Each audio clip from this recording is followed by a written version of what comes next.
Well, look who it is. 145 in the Southland. Hey, he's here. On a live imaging Tuesday, made possible by our friends at Kia of downtown LA, Mason and Ireland, on a Reaction Tuesday, and I believe a very special guest has joined the line, Mace. Nice. And joining us right now is the general manager of the Los Angeles Rams, Les Snead. Les, welcome to the show. How you feeling 48 hours before it all starts? Feeling ready. Excited. It's going to be fun. Looking forward to working on Thursday night. So instead of just being a fan. I was just going to say, Les, this is rare air for the Rams. You guys have a first-round pick. We've known you and we followed your career closely. I'm assuming there's still a chance that you could trade out of it. Your phone is open for business, or are you committed to maybe taking a first-round pick for once this year? That's a really good question. Here's what we're committed to try to make make a pick to, let's call it, be a net positive for the Rams, whether it's an offensive player, whether it's a defensive player. At the end of the day, you said it. We're exploring opportunities to, I call it, strike from afar, be a little more aggressive, maybe go grab a player that we didn't think or we don't think will fall to 19. We're definitely exploring the possibility of, okay, if we hold pat, and at that point in time, what we can control whether we hold pat. What we don't control is who falls. Right. And then from there, do you actually trade back? And the interesting thing is, I can say this. I don't think this is breaking news. I'm pretty sure that initially we would trade back a little farther into the first round. What happens when you do trade back? Usually you have 1 to 2 to 3 players that you would really like to take still in the first round. And at that point in time, if those players are no longer there, it's okay. Do you take someone who's, let's call it, in your own deck circle, or do you at that point continue moving Interesting. out? And that's probably back out of the first. That's probably the lesser or the least, let's call it, certain option. It's to not have a first-round pick that night. But that's how, if we ended up with just a second, we would probably say, you know what, we didn't pick in the first. We're going to start early in the second, but we got a lot of other picks, to go with us the rest of the way. Les Snead is with us, general manager of the Rams, Mason and Ireland, 710 ESPN. So I want to ask you a philosophical question here, Les. So I read this article, and I'm going to try to sound smart on this, that the Rams have got the second cheapest defense in the league and a lot of money in the offense. And I saw an analysis that asked if the Rams are ahead of the curve again because it is an offensive league and you can survive a lesser defense. What do you think of all that? One of our, let's call it, Rams alum, Wade Phillip, who's now coaching in the UFL, would always say, the objective of the game, right, is to score more points than the other team. And for the most part, you do that through offense. Now, I can say, here's what I will say. I'm not sure we're really, really that bright, and I'm not sure. There's a lot of moving parts, and there's some variables, and there's some, if you want to call it, black swans that it's really, really hard to truly say, hey, we're going to really, really control a very unpredictable ecosystem. But what is intentional is this, right? Our head coach is an offensive coordinator. Our quarterback happens to be right in the prime twilight of his career.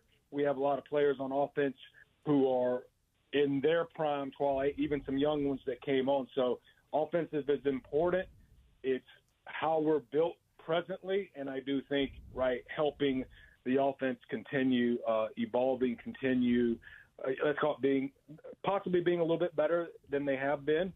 That's always the goal. But what I can say, we've been a very successful offense, and that is intentional. We're talking to Les Snead, the GM of the Rams. The NFL draft is Thursday night. Right now, as we speak, the Rams have the 19th pick in the first round. We're going to be hearing that sound a lot. Les, you have had – go ahead, I'm sorry. I was going to say, I wonder who wrote that piece of music there. Like that one psychologically was like, wow, are we picking right now? Yeah. So whoever wrote that's a legend. You're on the clock, Les. You're on the clock. Yeah. All right. So, Les, you have had, both you personally and the Rams as a team, great success finding top-tier talent in the later rounds, whether it be Cooper Kupp or Puka Nacua or Kobe Turner or Kyron Williams. I would assume you guys, again, have a list this year of people you can target in those rounds. Here's my question. How do you decide whether or not you need to move up or just assume your guy's still going to be there? I would imagine that's the dance that every GM is going to be doing over the next 72 hours, is trying to decide if the guy they really want is still going to be there when they pick. How do you decide when to pick up your phone and try and move up, or just stand pat and hope your guy falls to you? Yeah, I don't think you ever know that answer, right? I can probably say psychologically, if you've targeted a player, and especially if you've targeted a player and you're into day 3, there is not a lot of data, right, that's going to at that point suggest this player's definitely going to fall to you. Because somewhere outside of that, let's call it 80 to 100 player. Once it gets after that, it becomes a very, if you're really in the analytics, a scatter plot on who's going where and why. And I think a lot of that comes into situations, right? It comes into teams have needs that they fill some earlier. They didn't fill them earlier, so now they need a position. All of those variables come into play. So what I can say, very uncertain to go, oh, this player's definitely going to be there. Now, there are some data points where you can analyze, study, right, based on maybe measurables, things like that. These players tend to be drafted later than others. You can't just specifically say how late. So I think what really comes down to is, right, if you have a vision for a player and there's an opening in your situation where that player, right, can come to life, then maybe you shouldn't sit back and wait and let the draft kind of dictate your choice. Maybe you should use let's call it a pick behind you to go get that player that you have a lot of buy-in and vision for.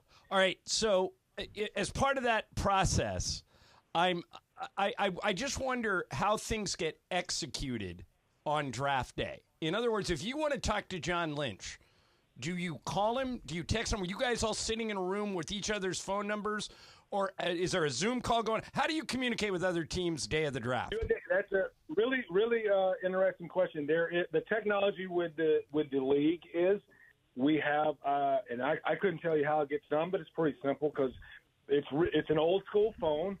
But at the end of the day, we share numbers via email, right? And really, it gets down to John Lynch is basically on your dial, right? You just hit number Gotcha. 1. Okay. John Lynch. Hit number 2, and that's John Snyder. Hit number 3, and that's Eric DaCosta. You get the point. And there's also some other numbers that are shared. Like, let's say we do call a team and John Lynch's number's busy. There's 3 other numbers shared. Right. And hey, if you can't get John, call this person for trades. Example like that. Gotcha. Now, I can't say with the advent of text and things like that, we still all, text each other and things like that. But there is a centralized way to communicate. Les, I'm a huge Rams fan, and getting ready for the draft, I actually have a full board in my house to follow the players and follow the draft. And he gives up 45 minutes into the draft, Les, but he does have a board. I've got an in-house wager that I've got 4 players, and one of them is going to be your pick. Well, let me ask you this: how many names are on your board? I have got, for the Rams, I've got 4 different names. I can't decide which one you're going to take. I was just wondering how many were on your total board. Like, my is it 100? Is no. I only do the first round. I'm not Mel Kiper. I only do the first round. Yeah, and he can't stay up that late anyway. No, so I'm just going to throw out 4 names. You tell me if I have a chance of being right, okay? Byron Murphy, Jared Verse, Chop Robinson, Johnny Newton. Do I have a chance of being right? So what were your names again? Byron Murphy, Jared Verse, Chop Robinson, Johnny Newton. I mean, there's always a chance, right? Yeah. Always a chance. Always a chance. Yeah.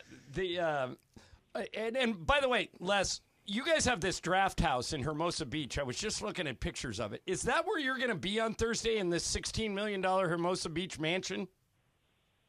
That is where we're going to be, for sure. So do you even get to enjoy it, or is your head so in the computer that you don't even know where you are? You know what? I can say this: it's probably somewhere in between. Over the years, I've enjoyed going to a different environment, right, with, let's call it a little bit, with a nice, or let's call it really nice, great, rare view, so that there is that moment of zen, like this is pretty cool when you need a mental break, but then somewhere in between you're definitely focused and locked in. So, but I'm let's call it this. I'm net positive on the Draft House experience. Good. Yeah, good. Well, listen, we will be listening, watching everything on Thursday. We will look for that sound. And can't wait to see who the Rams select at number 19, if you selected number 19. Hey, Les, great talking to you, man. Have a great draft on Thursday. Good luck, Les. Hey, appreciate it. Take the luck all the time. All right, there you go. See ya. I think he confirmed that one of my 4 names is going to be the Rams. He didn't tell you no. He did not tell me no. I think I've got a chance to win that bet. I think I got a chance.